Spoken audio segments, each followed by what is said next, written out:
Bismillahirrahmanirrahim. Assalamu alaikum dear student. I'm your physics teacher Dr. Faiz Alam, recently working as an associate professor of physics at Government Postgraduate College number 1 Abbottabad, Khyber Pakhtunkhwa, Pakistan. Today we are going to study next lecture of nuclear physics, which is about nuclear fission reaction, or sometime it is called thermonuclear fission reaction. Why it is called thermonuclear fission reaction, we will discuss it in later on. Nuclear fission process basically is the reverse of nuclear fission reaction. In nuclear fission reaction, we can define it as a process in which heavy nucleus is disintegrated or split up into two intermediate nuclei with the emission of large amount of energy. When some incident particle is allowed to fall on it, is called nuclear fission reaction. But in the present case, in nuclear fission process, when two light nuclei combine together to form a biggest nucleus with the emission of large amount of energy, is called nuclear fission reaction. कि fission जो है ये basically fission का reverse process है. Fission में जब हम कोई incident particle heavy target nucleus पे फॉल करते तो heavy target nucleus split up हो जाता इंटरमीडिएट न्यूक्लियाई में, और huge amount of energy release होती.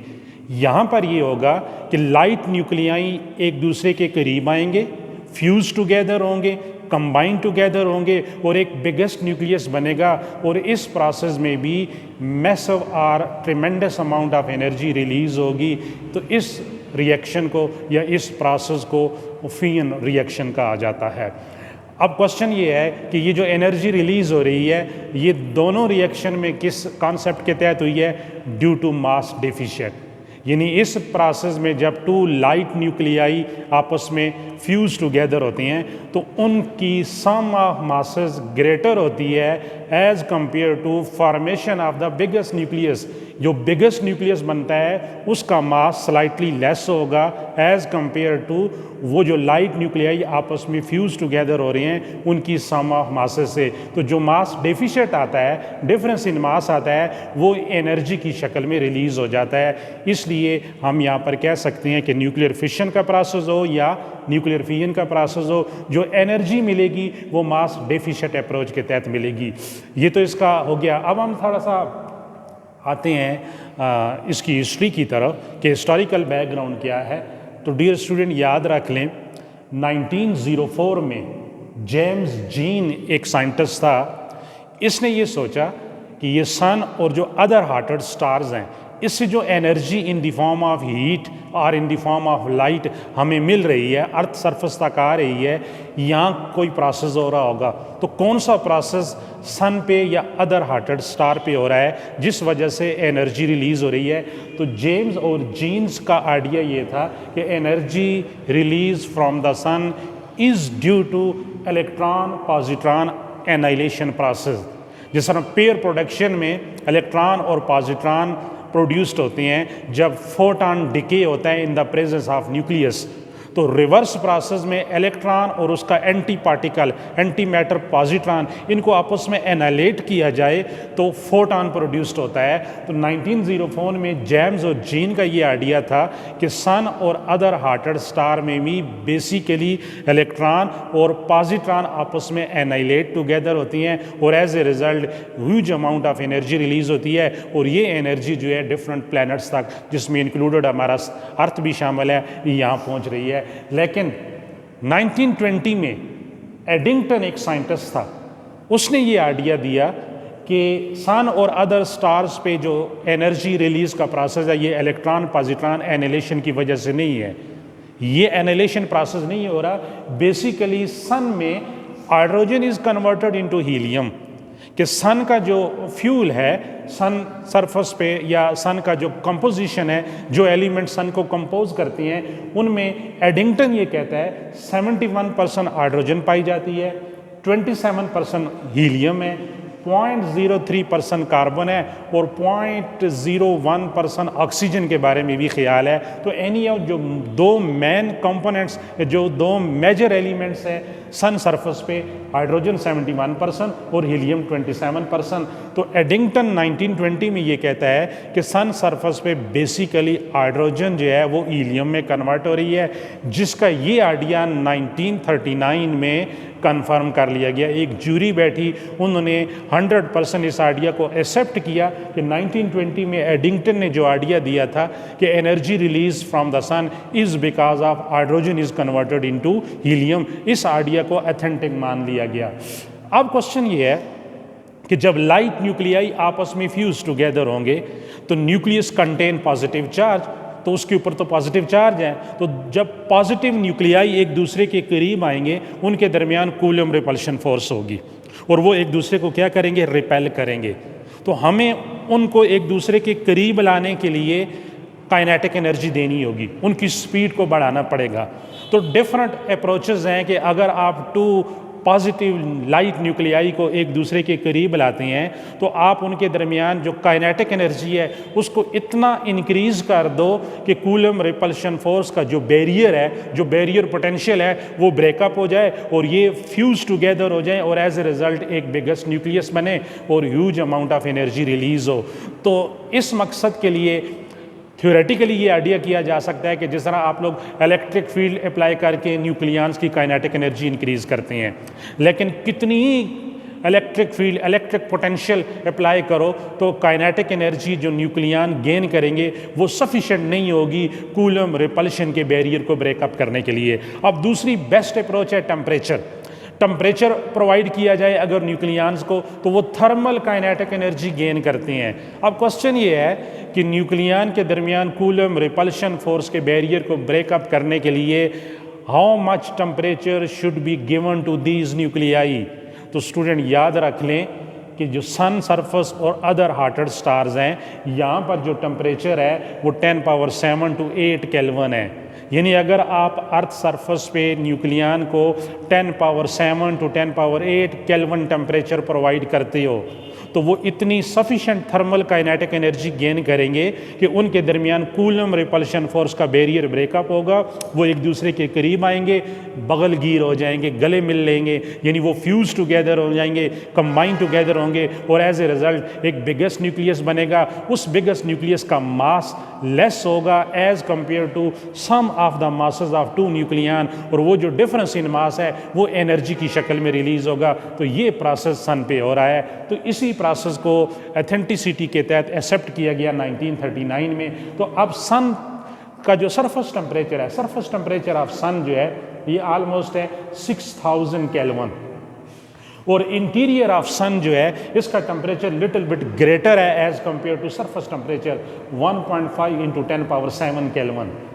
और याद रख लो कि इस टेम्परेचर पे बहुत ज़्यादा प्रेशर डेवलप होता है। हाई टेम्परेचर और हाई प्रेशर पे एक तो जो मैटर है आपका, जो फ्यूल है, जैसे मैंने कहा कि हाइड्रोजन 71% है और हीलियम 27% है, तो इतने हाई टेम्परेचर पे हाइड्रोजन और हीलियम अपने इलेक्ट्रॉन को सस्टेन नहीं रख सकते। इलेक्ट्रॉनिक क्लाउड वो लिबरेटेड आउट हो जाएगा, तो जो पीछे highly ionised dense form of matter रहती है, इस फॉर्म को मैटर की फोर्थ स्टेट माना गया है कॉल्ड प्लाज्मा। यानी highly ionised state of matter is given the name plasma. तो ये जो सन सरफेस पे हाइड्रोजन और हीलियम है ये प्लाज्मा फॉर्म में एग्जिस्ट करती है, और इस टेम्परेचर पे 10⁻7 to 10⁻8 केल्विन टेम्परेचर पे याद रख लो जो न्यूक्लियंस के पास काइनेटिक एनर्जी होगी 10⁻8 केल्विन टेम्परेचर पे काइनेटिक एनर्जी पर न्यूक्लियन या काइनेटिक एनर्जी पर पार्टिकल, ये एक फेमस इक्वेशन है of KT where capital K is the Boltzmann constant and T is the temperature. क्योंकि वहाँ पर न्यूक्लियन तो 3 डायमेंशनली वो मूव कर रहे हैं along x axis, y axis, z axis, all direction में, तो उनके पास पॉसिबल डिग्री ऑफ फ्रीडम या पॉसिबल इंडिपेंडेंट एक्सेस जहाँ वो फ्रीली मूव कर सकते हैं, वो 3D एनालिसिस में यही काइनेटिक एनर्जी पर न्यूक्लियन की बनती है 3 ऑफ KT। 3/2 KT, ये 3 उसकी 3 डायमेंशनल एनालिसिस की वजह से है। तो अब अगर वैल्यूज़ डाली जाए बोल्ट्जमैन कांस्टेंट K की वैल्यू और टेम्परेचर 10⁻7 to 8 केल्विन, तो we will get kinetic energy, thermal kinetic energy gain by nucleon is equal to 12 kilo electron volt, some time ये बनती है 0.01 मिलियन इलेक्ट्रॉन वोल्ट। तो 12 किलो इलेक्ट्रॉन वोल्ट के number याद रखना आसान है, इसको जहन में रख ले। तो स्टूडेंट ये वो काइनेटिक एनर्जी है जिस काइनेटिक एनर्जी पे न्यूक्लियन एक दूसरे के करीब आते हैं और उन पॉजिटिव न्यूक्लियन के दरमियान कूलम रिपल्शन फोर्स का बैरियर ब्रेकअप होता है, वो फ्यूज टुगेदर होती हैं और एज ए रिजल्ट एक बिगेस्ट न्यूक्लियस बनता है और huge amount of energy release होती है। तो इस प्रोसेस को इसी वजह से कहा जाता है थर्मोन्यूक्लियर रिएक्शन। मैंने स्टार्ट में कहा था ना कि why it is called thermonuclear reaction, because at this high temperature nucleons gain thermal kinetic energy. Because of this thermal kinetic energy, Coulomb repulsion force will become the Coulomb repulsion force break up and nucleons fuse together to form a biggest nucleus.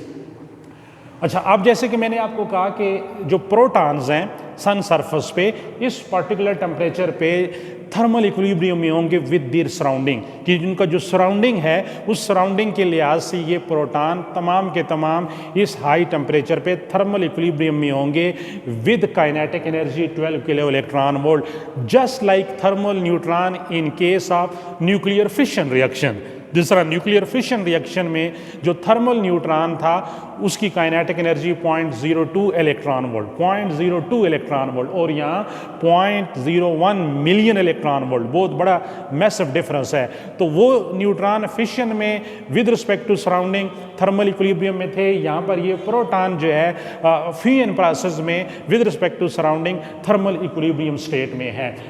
अब सन पे और जो other hearted stars हैं, हम सन का जिक्र ज़्यादा करते हैं कि सन पे जो एडिंगटन ने आइडिया दिया था कि hydrogen is converted into helium, तो 1939 में दो किस्म के रिएक्शन प्रपोज किए गए कि सन सरफेस पे कौन सा रिएक्शन हो रहा है। तो पहला साइकिल है प्रोटॉन प्रोटॉन साइकिल, कि इसमें 4 प्रोटॉन्स आपस में फ्यूज टुगेदर होते हैं और हीलियम न्यूक्लियस बनाते हैं और साथ में huge amount of energy release होती है।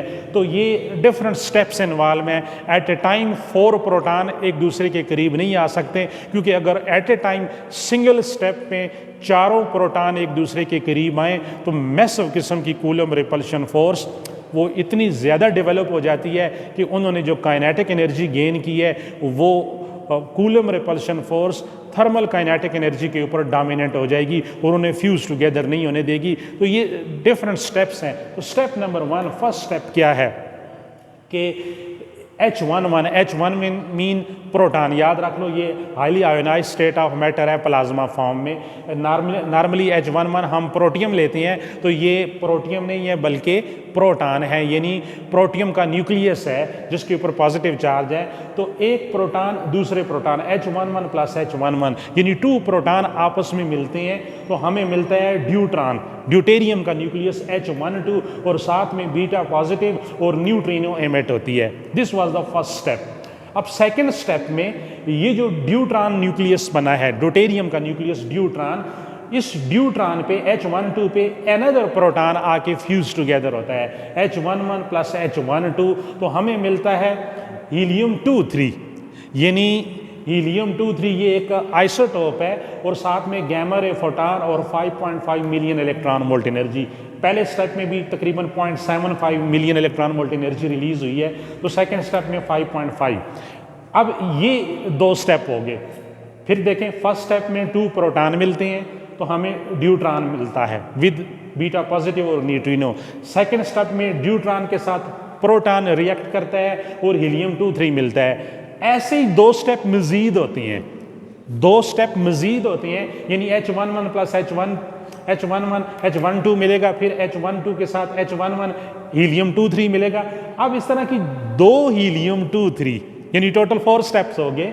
जिस तरह ये आपको हीलियम 23 मिला है, आफ्टर 2 स्टेप्स अगेन जो हीलियम 2-3 मिलेगी। तो अब ये जो हीलियम 2-3 न्यूक्लियाई हैं, पॉजिटिव न्यूक्लियाई, ये दोनों आपस में एनाइलेट करेंगे, एक दूसरे के साथ फ्यूज टुगेदर होंगे with gaining massive amount of thermal kinetic energy because of high temperature. Sun surface की बात हो रही है कि सन सरफेस पे due to high temperature helium 2-3 के 2 न्यूक्लियंस जब ये आपस में एनाइलेट टुगेदर होंगे तो हमें एक स्टेबल हीलियम 2-4, ये जो अल्फा पार्टिकल है यानी helium nucleus alpha particle helium 2-4 मिलेगा और साथ में 2 प्रोटॉन लिबरेटेड आउट होंगे और 12.8 मिलियन इलेक्ट्रॉन वोल्ट एनर्जी मिलेगी। तो अब इन चारों स्टेप्स को अगर मैं कंबाइन लिख लूँ एक्सपेरिमेंटली, वहाँ पर चारों स्टेप इकट्ठे पॉसिबल नहीं है, लेकिन यहाँ पर रिएक्शन वाइज अगर मैं लिखूँ तो 4 हाइड्रोजन आपस में जब एनाइलेट टुगेदर होती हैं तो हमें हीलियम 2-4, 2 बीटा पॉजिटिव, क्योंकि एक स्टेप में बीटा पॉजिटिव एमिट हुआ था तो जब दूसरे में भी एमिट होगा तो 2 बीटा पॉजिटिव,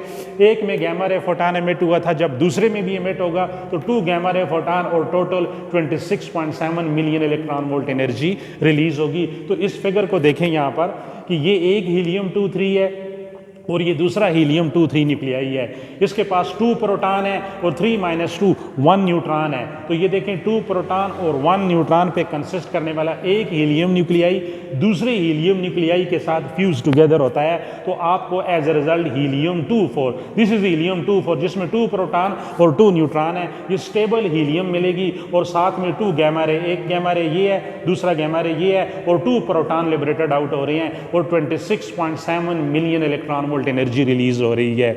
अब क्वेश्चन ये है कि ये जो एनर्जी रिलीज हुई है अगर मैं इसको कंपेयर करूं फिशन के साथ कि न्यूक्लियर फिशन में जो एनर्जी रिलीज होती है पर फिशन, मैंने प्रीवियस लेक्चर में बताया था 200 million electron volt energy release होती है और यहाँ पर तो 26.7 मिलियन इलेक्ट्रॉन वोल्ट एनर्जी है, तो कौन सा रिच सोर्स ऑफ एनर्जी हुआ? तो स्टूडेंट मैग्नीट्यूड को नहीं देखना है, nuclear fission is a much more richest source of energy as compared to nuclear fission। वो कैसे, जरा गौर करें। यहाँ पर जो 26.7 मिलियन इलेक्ट्रॉन वोल्ट एनर्जी है ये 4 न्यूक्लियंस ने दी है। तो अगर मैं एनर्जी पर यूनिट मास या एनर्जी पर न्यूक्लियंस निकालता हूँ तो एनर्जी पर यूनिट मास या एनर्जी पर न्यूक्लियन, तो पर न्यूक्लियन 4 पे डिवाइड करें 26.7 डिवाइडेड बाय 4 तो मुझे मिलता है 6.67 मिलियन इलेक्ट्रॉन वोल्ट। और फिशन में जो एनर्जी पर फिशन यानी एक यूरानियम न्यूक्लियस के एक्सप्लोड होने से जो एनर्जी रिलीज होती है वो 200 मिलियन इलेक्ट्रॉन वोल्ट है और वो कितने न्यूक्लियंस की हैं? 235 या 236 की। तो एनर्जी पर यूनिट मास या एनर्जी पर न्यूक्लियन निकालें फॉर फिशन रिएक्शन तो 200 को 235 पे डिवाइड करें तो 0.85 मिलियन इलेक्ट्रॉन वोल्ट। तो आप ज़रा कंपैरिजन देख लें, 0.85 और फियन में 6.67, तो हम कह सकते हैं almost 7 time nuclear fusion reaction energy wise rich source है एज कंपेयर टू फिशन। यानी वो जो कल बात की थी कि 1 kg यूरानियम एक्सप्लोड की जाए तो उससे अमाउंट ऑफ एनर्जी जो रिलीज होगी वो 3000 टन ऑफ कोयल के बराबर होगी। तो अब अगर 1 kg ऑफ फियन रिएक्शन हो तो आप वो जो 3000 टन ऑफ कोयल था उसको 7 से मल्टीप्लाई कर दें 21,000 टन ऑफ कोयल बन जाता है। तो यहाँ पर हम कह सकते हैं कि fusion is the richest source of energy as compare to nuclear fission. Huge amount of energy release होती है, that is why it can not be initiate on the earth surface by control manner. Any control manner, किसी control manner से इसको अर्थ surface पे initiate नहीं किया जा सकता। कुछ अटैम्प्ट की गई हैं, वो मैं लेटर ऑन आपको बताता हूँ कैसे की गई हैं। तो ये तो एक साइकिल था। अब 1952 में एक अमेरिकन साइंटिस्ट था बेथे, इसने कहा कि सन के ऊपर प्रोटॉन साइकिल के अलावा एक सेकेंड साइकिल भी हो सकता है जिसे कहा गया कार्बन नाइट्रोजन साइकिल। ये कार्बन नाइट्रोजन साइकिल प्रपोज किया है अमेरिकन साइंटिस्ट बेथे ने 1952 में। अब इसको देखें कि ये क्या साइकिल हो सकता है। इसके भी डिफरेंट स्टेप्स हैं। फर्स्ट स्टेप में प्रोटॉन कार्बन न्यूक्लियस के साथ, याद रख लो तमाम के तमाम एलिमेंट आयोनाइज फॉर्म में होंगे, न्यूक्लियाइज होंगे। प्रोटॉन H11 कार्बन न्यूक्लियस के साथ रिएक्ट करता है तो अनस्टेबल नाइट्रोजन N713 और साथ गैमा रे फोटॉन एमिट होता है और 1.94 मिलियन इलेक्ट्रॉन वोल्ट एनर्जी। अब क्योंकि नाइट्रोजन 713 ये एक नाइट्रोजन का आइसोटोप है, अनस्टेबल है, ये फौरन डिके होगा बीटा पॉजिटिव और न्यूट्रिनो में और आपको मिलेगा C613, क्योंकि हमें पता है कि जब बीटा पॉजिटिव एमिशन होती है तो चार्ज नंबर 1 टाइम रिड्यूस्ड हो जाता है। तो नाइट्रोजन का चार्ज 7 से कम होके 6 में, तो 6 क्या बनता है, कार्बन का आइसोटोप C613 और इस प्रोसेस में 2.2 million electron volt energy release हो रही है। अब सेकेंड प्रोटॉन, सेकेंड हाइड्रोजन इस C613 के साथ रिएक्ट करती है, कार्बन के आइसोटोप के साथ रिएक्ट करती है, तो आपको N714 मिलता है, नाइट्रोजन मिलता है और साथ गैमा रे फोटॉन और 7.5 million electron volt energy release होती है। अब तीसरा प्रोटॉन N714 के साथ रिएक्ट करेगा, तो जब ये तीसरा प्रोटॉन H11 N714 से रिएक्ट करेगा तो unstable oxygen isotope O815 plus 7.29 million electron volt energy. अब दोबारा ऑक्सीजन का आइसोटोप बना है, ये फिर अनस्टेबल होगा, तो ऑक्सीजन का आइसोटोप ऑटोमेटिकली डिके होगा नाइट्रोजन 715 में और साथ बीटा पॉजिटिव पॉजिट्रॉन एमिशन और न्यूट्रिनो एमिट होगा और 2.76 मिलियन इलेक्ट्रॉन वोल्ट एनर्जी। तो फिर स्टूडेंट देखें, पॉजिट्रॉन एमिशन की वजह से चार्ज नंबर 1 टाइम रिड्यूस्ड हो गया। अब लास्ट हाइड्रोजन न्यूक्लियाई प्रोटॉन जो है, ये नाइट्रोजन 715, ये जो नाइट्रोजन बनी है इसके साथ रिएक्ट करेगा और C612 और अल्फा पार्टिकल हीलियम 24 ये प्रोड्यूस्ड होगा और 4.96 मिलियन इलेक्ट्रॉन वोल्ट एनर्जी। तो इस तरह इस प्रोसेस में भी टोटल एनर्जी जो रिलीज हुई है वो 26.7 मिलियन इलेक्ट्रॉन वोल्ट होगी। यहाँ पर भी 4 प्रोटॉनों ने कार्बन के साथ रिएक्ट किया, डिफरेंट न्यूक्लियाई प्रोड्यूस्ड हुए और उनकी प्रोडक्शन के बाद total 26.7 million electron volt energy release हुई। लेकिन 1952 में ही एक एम्पेरिकल इक्वेशन डेवलप की गई इन रिएक्शन के बारे में कि वो स्टार्स जो सन से भी ज़्यादा शाइनिंग हैं, यानी वो स्टार्स जिनका टेम्परेचर सन के सरफेस टेम्परेचर से ग्रेटर है और ज़्यादा ग्लो कर रही हैं, याद रख लो वो स्टार जो ज़्यादा ब्राइट लाइट ग्लो करती हैं, ब्राइट स्टार जिन्हें कहा जाता है, इनका सरफेस टेम्परेचर हमारे प्लैनेट स्टार सन से ज़्यादा ग्रेटर होता है। और हमारी इस मिल्की वे गैलेक्सी में ऐसे मिलियंस ऑफ स्टार्स हैं कि जो सन से ज़्यादा ग्लो करते हैं और ब्राइटेस्ट है, तो उनका टेम्परेचर सन के टेम्परेचर से ग्रेटर है। तो एम्पेरिकल इक्वेशन ये कहती है कि वो स्टार जिनका टेम्परेचर 1.8 10⁻⁷ केल्विन है, जो सन के अलावा है, वहाँ कार्बन नाइट्रोजन साइकिल डोमिनेट होगा, यानी ये वाला साइकिल होगा। और बिलो दिस टेम्परेचर, अगर टेम्परेचर 10⁵ to 6 केल्विन है, जैसे कि हमारे सन का टेम्परेचर है, तो वहाँ पर प्रोटॉन साइकिल डोमिनेट होगा। तो मुख्तसरन ये ख्याल किया गया कि सन पे proton cycle dominant role play करता है और प्रोटॉनों के एनाइलेशन की वजह से हीलियम 24 बनता है और huge amount of energy release हो रही है। जिनका टेम्परेचर सन के टेम्परेचर से ज़्यादा है, वहाँ कार्बन नाइट्रोजन साइकिल जो है वो डोमिनेंट है। तो स्टूडेंट, अब हम आते हैं कि अगर इस रिएक्शन को अर्थ सरफेस पे किया जाए तो हमारे लिए मसाइल क्या हैं। आपके उस सिलेबस में इतनी ही बातें थी, मैं हल्की सी डिस्कशन इसके ऊपर करता हूँ कि एक तो ये है कि अगर आप किसी भी कंट्रोलेबल मैनर से अर्थ सरफेस पे ये रिएक्शन करना चाहते हैं तो फर्स्ट अटेम्प्ट की गई थी 1958 में रशिया ने, याद रख लें, रशिया ने फर्स्ट अटेम्प्ट की थी कि फ्यूजन रिएक्शन को किसी कंट्रोल मैनर से अर्थ सरफेस पे किया जाए। अब आपको रिक्वायरमेंट क्या चाहिए, एक तो आपने न्यूक्लियंस को एक दूसरे के करीब लाना है और न्यूक्लियन को एक दूसरे के करीब लाने के लिए सन सरफेस टेम्परेचर चाहिए, जो किसी भी कंट्रोलेबल मैनर से सरफेस ऑफ अर्थ पे हम प्रोवाइड नहीं कर सकते हैं। अगर हम ये टेम्परेचर प्रोवाइड कर दें तो हमें लॉन्ग टाइम के लिए इस टेम्परेचर को मेंटेन रखना है और इस टेम्परेचर को मेंटेन रखने के लिए हमें जो वेसल चाहिए, जो डिवाइस चाहिए, क्या वो इस टेम्परेचर के इक्विवेलेंट थर्मल एनर्जी को सस्टेन कर सकेगा, मेंटेन कर सकेगा? मैटर की तो स्टेट चेंज हो जाती है, फेज चेंज ऑफ मैटर हो जाती है विद सर्टन टेम्परेचर। तो ये तो सन सरफेस टेम्परेचर पे 10⁻⁶ to 7 केल्विन टेम्परेचर पे जो मैटर होगा प्लाज्मा फॉर्म में। जब जिस वेसल में, कंटेनर में ये प्लाज्मा हम कन्फाइन करेंगे, वो उसकी वॉल के साथ जाके टच करेगा, वो मेल्ट हो जाएगा, वो जो थर्मल एनर्जी है वो सराउंडिंग एरिया को लिबरेटेड हो जाएगी। तो एक तो ये टेम्परेचर कंट्रोलेबल मैनर से सरफेस ऑफ अर्थ पे मेंटेन नहीं किया जा सकता। दूसरा, हमें ऐसा डिवाइस कोई नहीं है जो इस टेम्परेचर को सस्टेन रखे। और तीसरा, लॉन्ग एनफ टाइम के लिए ये जो डेंसिटी है, प्लाज्मा डेंसिटी, हाई टेम्परेचर और हाई प्रेशर पे इसको लॉन्ग इनफ टाइम के लिए मेंटेन नहीं किया जा सकता। But the attempt was made by Russian in 1958। Later on फिर उसके बाद चाइना, कोरिया और जापान वालों ने डिफरेंट पीरियड ऑफ टाइम में डिफरेंट अटेम्प्ट्स किए हैं। इस रिएक्शन को कंट्रोल करने के लिए प्लाज्मा डिवाइसेस बनाई गई हैं, हाई टेम्परेचर मेंटेन किया गया है। वो टेम्परेचर न्यूक्लियर फिशन रिएक्शन पहले किया गया है, फर्स्ट न्यूक्लियर फिशन रिएक्शन करवा के उतना sufficient amount of temperature provide किया गया है, फिर उस टेम्परेचर से न्यूक्लियॉन्स को फ्यूज टुगेदर किया गया है और मैग्नेटिक फील्ड के जरिए प्लाज्मा के ऊपर पंचिंग फोर्सेस लगाई गई हैं ताकि मैग्नेटिक फोर्सेस न्यूक्लियॉन पे एक्ट हो और न्यूक्लियॉन एक दूसरे के करीब आ जाएं। तो लेटेस्ट जापान के अंदर टोकोमैक एक मशीन है जिसके अंदर ये रिएक्शन किया गया और तकरीबन फ्रैक्शन ऑफ सेकेंड के लिए ये रिएक्शन मेंटेन हुआ।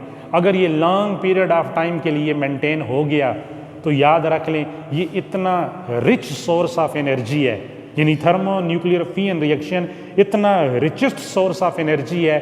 अगर ये रिएक्शन आने वाले वक्त में इस इंसान ने अर्थ सरफेस पे कंट्रोलेबल मैनर से मेंटेन कर लिया, it will fulfil entire energy crisis of the whole world. ये पूरी दुनिया का जो एनर्जी क्राइसिस है उसको फुलफिल हैंडल कर लेगा। तो साइंटिस्ट की एक टीम इस रिएक्शन को कंट्रोलेबल मैनर से अर्थ सरफेस पे करने के लिए कोशिश कर रही है। तो मैंने कहा है कि लेटेस्ट जो है टोकोमैक मशीन के अंदर ये फ्रैक्शन ऑफ सेकंड के लिए ये रिएक्शन हुआ है। तो नेक्स्ट अटैम्प्ट में माइट भी ये इसको अचीव कर ले। तो अगर ये अचीव होता है तो इसे कहते हैं to put the sun in a bottle, कि सन को बाटल में डाल लें, क्योंकि सन को आप अपने घर का आंगन बना लेंगे, अपने सहन का आंगन बना लेंगे, क्योंकि सन टेम्परेचर को आप हर सरफेस पे कंट्रोल कर लेंगे। तो ये एक बहुत बड़ी इन्वेंशन होगी और बहुत बड़ी अचीवमेंट होगी साइंस की दुनिया की हिस्ट्री में। इससे बड़ी अचीवमेंट नहीं हो सकती है कि जब आप फिशन रिएक्शन को कंट्रोलेबल मैनर से अचीव कर ले अर्थ सरफेस पे। तो this is all about nuclear fission reaction. See you again.